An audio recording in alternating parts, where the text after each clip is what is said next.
सहनावतु सहनौ भुनक्तु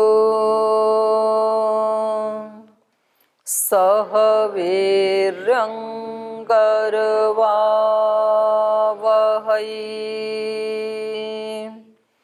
तेजस्विनावधीतमस्तु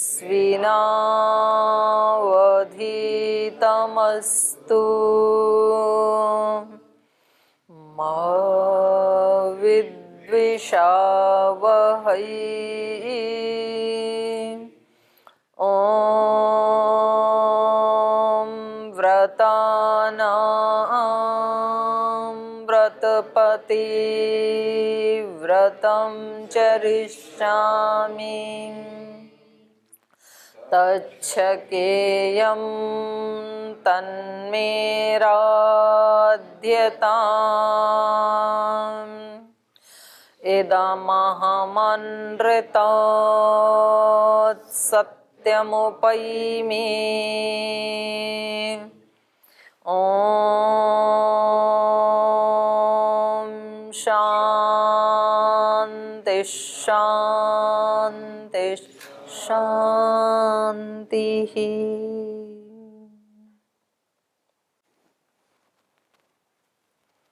अयोध्या कांड का 20वां सर्ग चल रहा है, हम अध्ययन कर रहे हैं। और इससे पहले वाले में 19 नंबर सर्ग में श्री राम लक्ष्मण को और माता कौशल्या को समझाते हैं कि जब जीवन में कोई इस तरह की अप्रिय परिस्थिति उपस्थित हो जाए, सामने आए, तो उस समय सत्य को, धर्म को सर्वोपरि रखना चाहिए। सत्य भी उसी के अंतर्गत आ जाता है, धैर्य भी उसी के अंतर्गत आ जाता है। जो 10 लक्षण बताए हैं, कर्तव्य कर्म भी धर्म के अंतर्गत ही आ जाते। सब धर्म के ही पार्ट हैं, एक एक बोलेंगे तो। सहनशीलता, क्षमाशीलता, सत्य, कर्तव्य का पालन, तो उनमें से उस समय जिस गुण की आवश्यकता हो। तो धर्म तो एक बहुत व्यापक शब्द है, तो ये अपनी माता जी को भी ऐसे समझाते हैं और लक्ष्मण जी को भी ऐसे समझाते हैं कि हम सब का यही कर्तव्य है कि हम पिता के वचन को सर्वोपरि रखें। धर्म यही कहता है हमारे लिए। तो हमें लक्ष्मण जी को भी, सीता को भी, श्री राम को भी, लक्ष्मण को भी और कौशल्या को भी, हम सबको पितु नियोगे ही स्थातव्यम, पिता का जो निश्चय है उसमें हमें स्थातव्यम, उसी में हमें टिकना चाहिए, रुकना चाहिए, स्थिर होना चाहिए, उसका पालन करना चाहिए। एष धर्म सनातन, यही सनातन धर्म है। और अब वो लक्ष्मण को समझा रहे हैं कि आप वृथा ही माता कैकेयी और श्री दशरथ जी के ऊपर क्रोध कर रहे हैं। वास्तव में तो ये सब भाग्य के कारण ही हो रहा है। कृतांतस्तु एव सौमित्रे द्रष्टव्य मत प्रवासने, मत प्रवासने, मेरे इस प्रवास के वनगमन के कार्य में कृतांतस्तु एव द्रष्टव्य, कर्माशय का फल ही, भाग्य का फल ही मानना चाहिए। ये भगवान का ही एक विधान मान के स्वीकार करना चाहिए।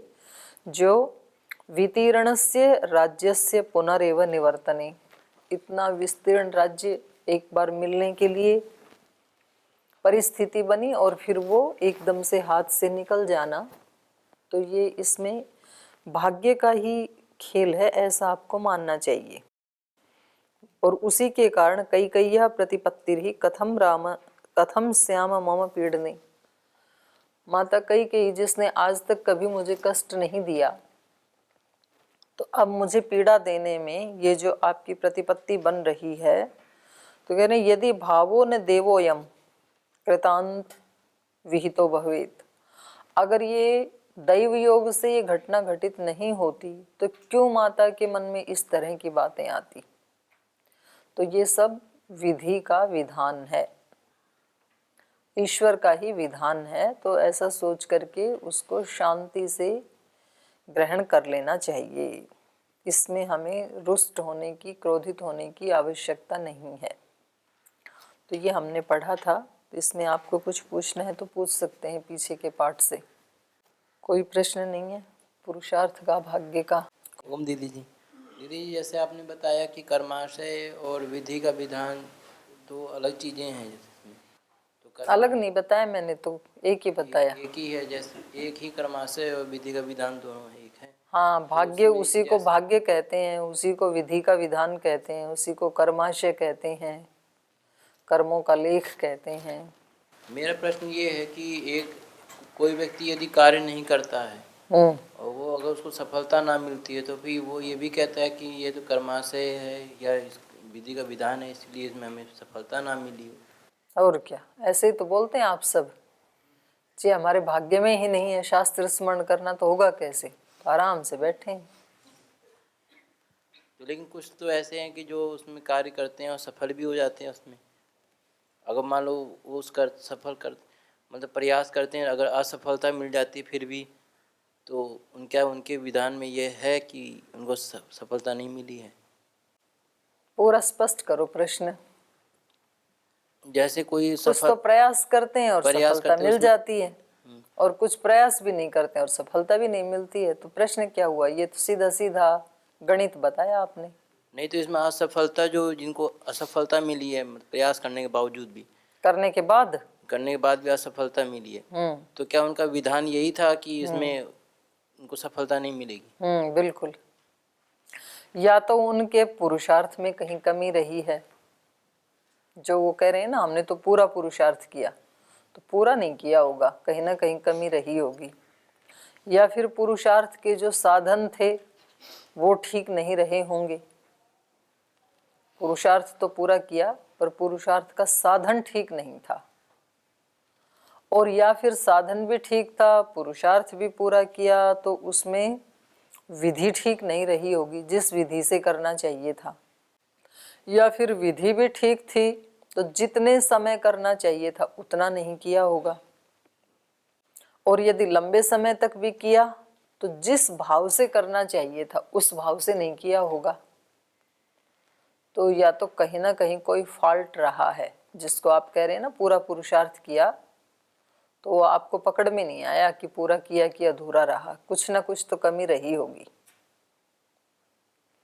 और यदि तो कहीं भी कमी नहीं रही, कुछ भी, पुरुषार्थ भी पूरा किया, समय भी पूरा दिया, साधन भी ठीक थे, विधि भी ठीक थी, भाव भी ठीक था, तो फिर इससे भी प्रबल कोई पीछे का है आपका, वो अपना फल देगा।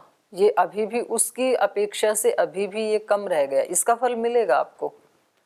आज नहीं मिलेगा, लेकिन आज इसलिए नहीं मिलेगा कि इससे पीछे वाला जो है, जो फल, जो कर्म विपाक को प्राप्त हो गया, वो इससे भी ज़्यादा प्रबल है, लेकिन किया हुआ नष्ट नहीं होगा। ऐसे नहीं कह सकते कि जितना करा कराया सब बेकार चला गया, बेकार कुछ भी नहीं होता है। तो इसका अलग समय में मिल जाएगा। अगर ये आज उससे प्रबल होता पीछे वाले से, तो फिर इसका पहले मिलता, पर वो नष्ट नहीं होता, तब भी वो किसी और समय में आके फल देता। फिर फल तो देगा कर्म, जब तक उसको दग्ध बीज ना कर दें असंप्रज्ञात समाधि में, तब तक फल तो देगा वो। चाहे श्री राम हो, चाहे कृष्ण हो, कोई भी आत्मा हो। फिर हो गया। और कोई प्रश्न किसी का? ओम दीदी प्रणाम। जैसे दो तरह के कर्म बताए, संचित हो प्रारब्ध। तो संचित तो मतलब ज्ञान या विवेक ज्ञान होने से वो खत्म हो जाता है, लेकिन प्रारब्ध तो फल देकर ही जाता है। तो महापुरुष जब साधना करते हैं और अन्य जो भी उनका, तो उससे उनका प्रारब्ध नष्ट नहीं होता क्या? ना, प्रारब्ध नष्ट नहीं होगा। जो विपाक को प्राप्त हो गया, जिसने फल देना प्रारंभ कर दिया, वो अब नष्ट नहीं होगा। तो फिर ये इतना जो साधना कर रहे हैं, इसका क्या? वही प्रश्न। इसका ये है कि वो आने पर भी वो विचलित नहीं होंगे, जैसे श्री राम विचलित नहीं होंगे। ये साधना का फल है। धर्म का पालन करना, साधना करना, भाई जो विपाक को प्राप्त हो गया, इस कर्म में जो मिलना था वो तो मिलेगा। क्योंकि एक बार आपके धनुष से बाण छूट गया तब उसको बीच में आप नहीं रोक सकते हो। वो तो जितने वेग से आपने छोड़ा है उस स्थान पे जाके ही टिकेगा वो। लेकिन उसमें साधना का या पुरुषार्थ का फल ये है कि फिर वो जहाँ टिकेगा तो उसके टिकने से जो पीड़ा होनी थी उसको वो समता में रहते हुए सहन कर लेगा वो व्यक्ति जिसको वो चोट लगी है। ये साधना का फल है। तो फल तो मिलेंगे, उससे कोई भी नहीं रोक सकता है। इसलिए कभी भी व्यक्ति को ये सोच करके धर्म का अनुष्ठान या साधना या कोई भी पुण्य सात्विक कर्म नहीं करना चाहिए कि इससे हमें दुख नहीं मिलेगा, हमारे दुख कट जाएंगे, ऐसे सोच के कभी नहीं करना चाहिए, क्योंकि दुख कटेंगे नहीं। जो विपाक को प्राप्त हो गए वो उसको नहीं टाला जा सकता है। तो प्रार्थना, साधना, मंदिर जाना, हवन करना या अन्य कोई भी कर्मकांड करना वो इसलिए करना चाहिए कि जो भी आपके विधान से मिलेगा सुख या दुख उसको समता में रह करके सहन कर सकें। सुख भी नहीं सहा जाता है व्यक्ति से, उस समय भी प्रार्थना करनी चाहिए। ज़्यादा सुख मिल जाता है व्यक्ति को, योग्यता से ज़्यादा उपलब्धियां हो जाती हैं तो वो व्यक्ति फिर अहंकार में डूब जाता है और फिर उससे जरूर पाप कर्म होते ही हैं, दूसरों को सताता है। फिर वो जितनी योग्यता नहीं थी उससे ऊंचा पद मिल गया तो वो उसको सह नहीं पाएगा फिर, और उस पद पे बैठ के वो ऐसे निर्णय करेगा जिससे दूसरों को कष्ट मिलता है। तो उस समय उस व्यक्ति को ये प्रार्थना करनी चाहिए कि भगवान जी इस सुख को सहन करने की शक्ति देना। जैसे दुख को सहन करने की शक्ति मांगी जाती है वैसे ही सुख को सहन करने की भी शक्ति मांगनी चाहिए साधक को। नहीं तो सामान्य रूप से बिना साधना के सुख भी सहा नहीं जाता है, दुख भी सहा नहीं जाता है। सुख आने पे व्यक्ति बिल्कुल फूल जाता है अहंकार में, और दुख आने पे बिल्कुल टूट जाता है। टूटना भी नहीं है और इतराना भी नहीं है, ये समता का मार्ग है। ठीक है, धन्यवाद। और कोई प्रश्न है? चलें आगे। ये बहुत सुंदर उपदेश चल रहा है, एक एक श्लोक बहुत अच्छा है इसका उपदेश का। तो चलिए आगे पढ़ते हैं। कृतान्तस्तेव सौमित्रे द्रष्टव्यो मत्प्रवासने राज्यस्य च वितीर्णस्य पुनरेव निवर्तने कैकेय्याः प्रतिपत्तिर्हि कथं स्यान् मम पीडने यदि भावो न देवोऽयं कृतान्तविहितो भवेत् कश्च दैवेन सौमित्रे योद्धम् उत्सहते पुमान् यस्य न ग्रहणं किंचित कर्मणोऽन्यत्र दृश्यते। ये किंचित में ई की मात्रा लगा लेना, और लगी हुई हो तो ठीक है, मेरे में नहीं लगी थी। तो इन्होंने कहा कश्चित् देवेन सौमित्रे योद्धुम उत्सहते पुमान। कौन ऐसा पुमान है, कौन ऐसा मनुष्य है हे सौमित्र, हे सुमित्रानंदन लक्ष्मण, ऐसा कौन मनुष्य है कश्चित् पुमान जो योद्धम उत्सहते दैवेन, जो भाग्य के साथ युद्ध कर सके, माने भाग्य को युद्ध करके हरा सके, पराजित कर सके, ऐसा कौन पुरुष है? अर्थात कोई नहीं है, अर्थात भाग्य को कोई भी परास्त नहीं कर सकता है। तो यहाँ भाग्य की बात वो ही है, प्रारब्ध कर्म जिसने फल देना शुरू कर दिया, जो विपाक को प्राप्त हो गए, उसको कोई भी नहीं टाल सकता है। तो उसको कहा दैव योग। यस्य न ग्रहणम किंचित कर्मणो अन्यत्र दृश्यते, क्योंकि युद्ध तो तब किया जाए जब वो सामने दिखाई दे। युद्ध उसी के साथ तो हो सकता है जो कोई सामने दिखाई दे, तो उसको ललकारें हम, आओ भाई युद्ध के लिए हमारे सामने आ जाओ, और हम उसको पराजित कर दें अपने पुरुषार्थ से। लेकिन ये भाग्य तो दिखाई नहीं देता ना। यस्य ग्रहणम, जिसका ग्रहण न किंचित कर्मणो अन्यत्र दृश्यते, कर्म फल के अलावा जिसका कहीं दर्शन होता ही नहीं है। भाग्य का दर्शन कहीं होता नहीं है ना। भाग्य देवता कहीं अगर ऐसे मिल जाए किसी मनुष्य की तरह, तब तो उसके साथ झगड़ा कर लें, उससे थोड़ा पूछ लें कि आप बताओ ये फल मेरे को किस किस कर्म का फल दिया आपने, क्या प्रमाण है आपके पास कि मैंने ही ऐसे किया था। और अच्छा ही हुआ वो जो नहीं दिखते हैं, तो नहीं तो उसका जीना वैसे ही हराम हो जाता। एक एक व्यक्ति सुबह से शाम तक उसके साथ इतना झगड़ा करता है, इसीलिए तो भगवान दिखते नहीं है, क्योंकि दिखें तो मुसीबत, फिर तो कोई जीने नहीं देंगे उनको। वो बोले आपके पास क्या प्रमाण है, आप दिखाओ, कहीं आपने रजिस्टर में लिखा हो कि हमें ये जो फल मिला है ये हमारे ही कर्म का था, या आपने ऐसे अपने मन से ही दे दिया। अब वो किस किस के प्रमाण देते फिरें बेचारे, हजारों लाखों करोड़ों जन्मों के पीछे के कर्म। अब ये व्यक्ति तो ऐसा है कि कल किए हुए कर्म के बारे में भी झूठ बोल देता, नहीं मैंने तो नहीं किया। अब करोड़ों वर्षों वाला ये स्वीकार कर लेगा? तो श्री राम कह रहे हैं ये दिखता नहीं है। दिखता कहाँ है? फल के रूप में ही दिखता है। अभी दिखाई दे रहा है, राज्य मिला और मिलने से पहले ही छिन गया, तो यहाँ दिखाई दे रहा है कि ये दैव योग है। इसके अन्यत्र तो वो कहीं दिखाई ही नहीं देता है।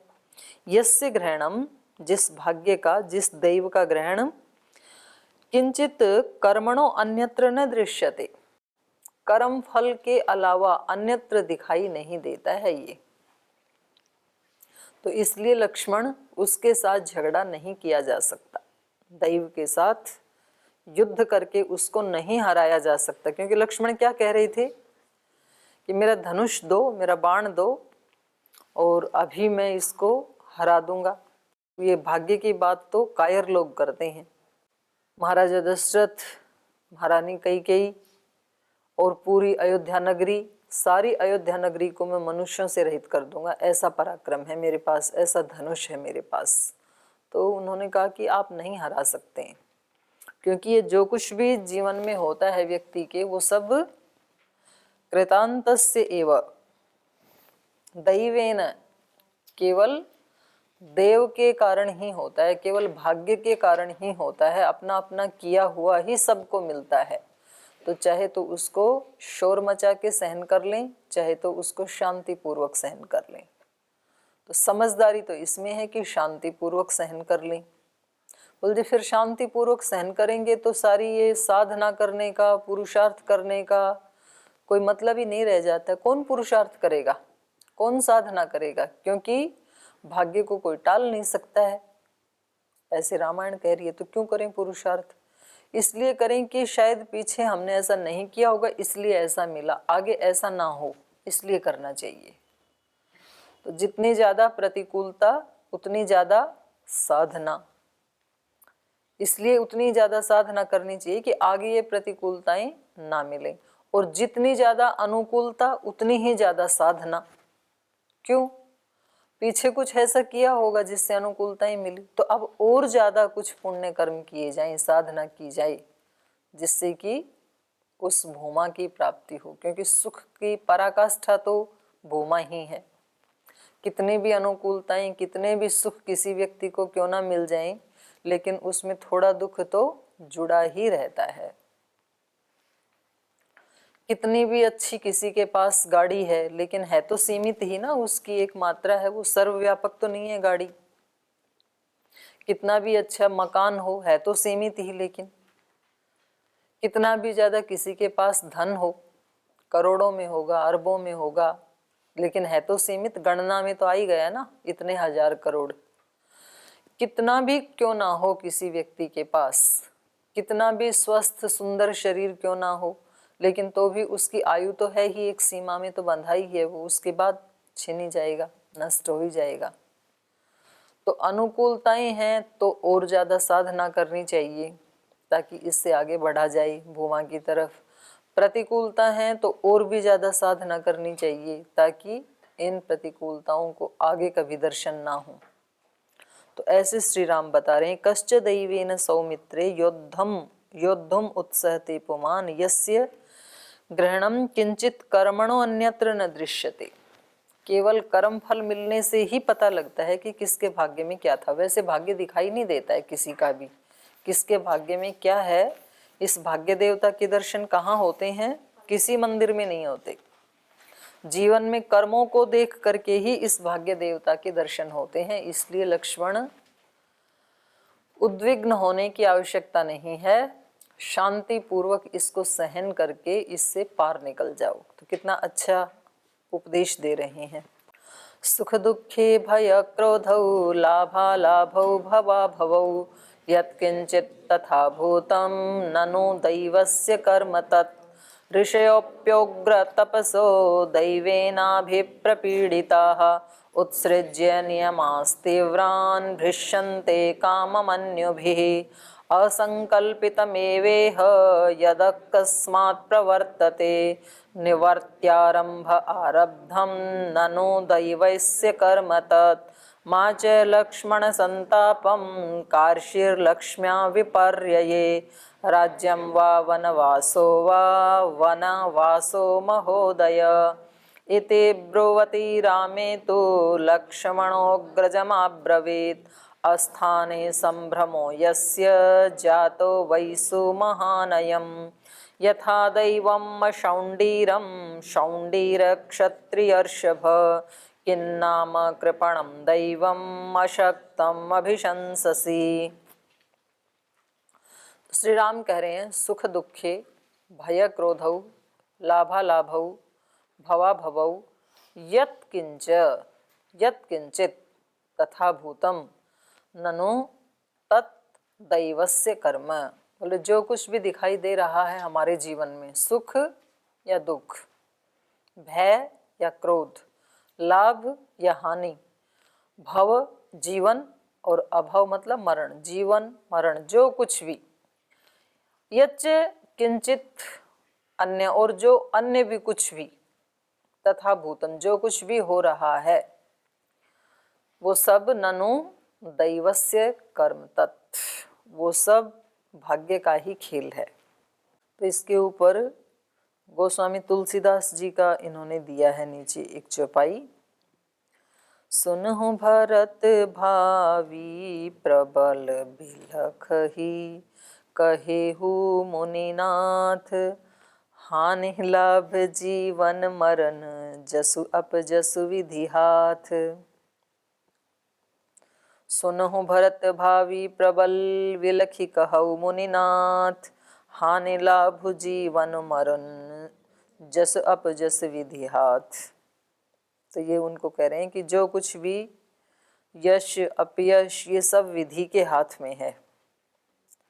हे भरत, भावी बहुत प्रबल होती है और ये देखा भी जाता है कई बार बने बनाए काम कितना भी पुरुषार्थ करो और कभी कभी अकस्मात वो व्यक्ति कोई इस समय कोई खास प्रयास करता हुआ दिखाई नहीं देता है और त्रुटियां भी करता दिखाई देता है, लेकिन तो भी उसको मिलता है। तो ये सब क्या है? भाग्य का ही खेल है सब। तो ये कह रहे हैं जो कुछ भी आपको दिखाई दे रहा है किसी के भी जीवन में, सुख दुख भय क्रोध लाभ अलाभ जीवन मरण, यत् किंचित तथा भूतम ननु दैवस्य कर्म तत्। ऋषयो अपि उग्र तपसो, उग्र तप करने वाले ऋषि भी इससे बच नहीं पाते हैं। माने कोई कहे कि जी उग्र तप करके कर्म को काटा जा सकता है, तो कह रहे नहीं, ऋषि जो उग्र तप करने वाले ऋषि हैं वे भी दैवेन अभिप्रपीडिता, इस भाग्य के द्वारा उनको भी प्रपीड़ित देखा गया है। नहीं तो श्री राम का जो कर्म है, इस जन्म के जो कर्म है वो तो ऋषि तुल्य ही हैं सारे। तो इनके जीवन में तो बिल्कुल भी इस तरह की परिस्थिति नहीं ही आनी चाहिए थी।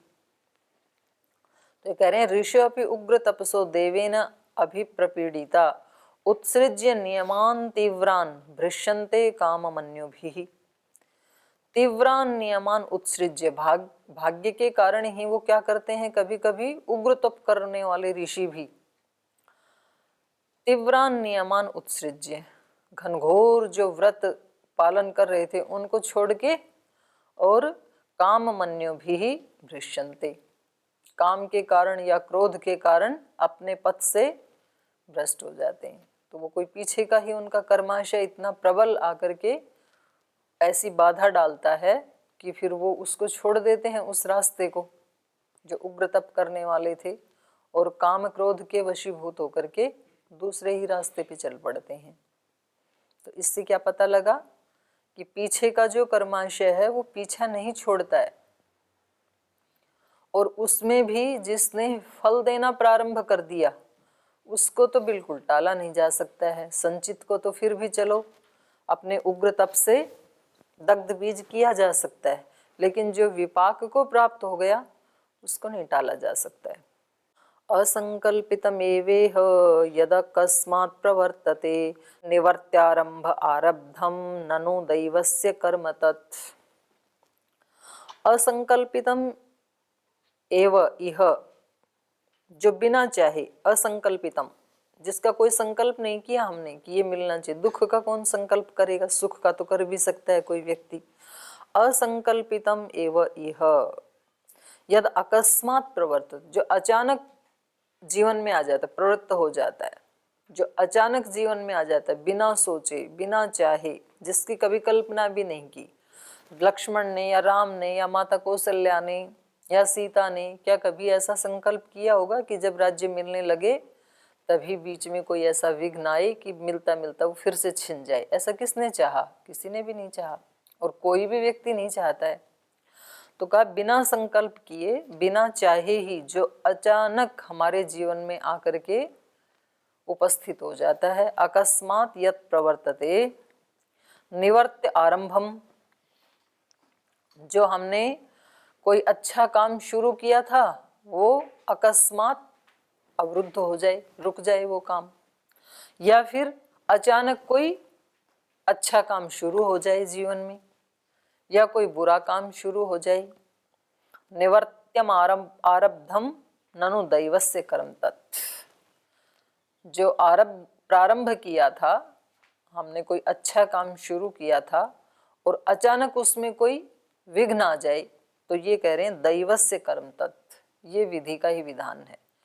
क्योंकि प्रारंभ तो व्यक्ति तभी करेगा ना अच्छे कर्म को जब उसने कोई संकल्प लिया हो, तो संकल्प तो अच्छा ही था, बुरे का संकल्प तो था नहीं, और फिर उसमें अचानक कोई अवरोध आ जाए तो ये जरूर कोई विधि का ही विधान है।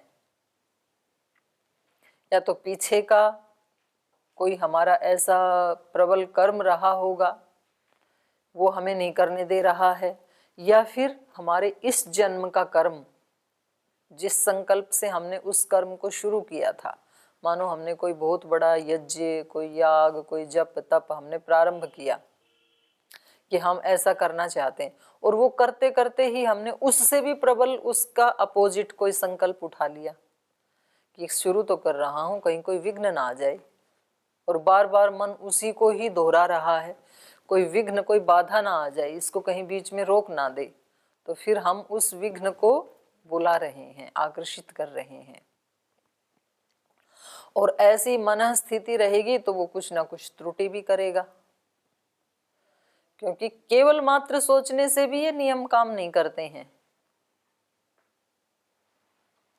जो भी इस सृष्टि के नियम हैं, तो सोचना, विचार करना, ये एक प्रारंभ है, एक स्टेप है ये। फिर उसके बाद वैसा एक्शन करना। आपने सुना ना लॉ ऑफ अट्रैक्शन, हर वस्तु जो है वो नीचे आ रही है, क्यों आ रही है? लॉ ऑफ अट्रैक्शन के कारण, और लॉ ऑफ ग्रेविटेशन के कारण, गुरुत्वाकर्षण के नियम के कारण। लेकिन ये लॉ ऑफ अट्रैक्शन तभी काम करेगा जब आप एक्शन में आएंगे, और गुरुत्वाकर्षण भी तभी काम करेगा जब वो सेब वहां से एक्शन में आएगा या पत्ता एक्शन में आएगा। सेब पेड़ पे लगा है, उसको नहीं खींचेगा गुरुत्वाकर्षण, जब वो वहां से टूटेगा, जब वो एक्शन में आया, वहां से कोई क्रिया शुरू हुई, तब ये नियम काम करेगा।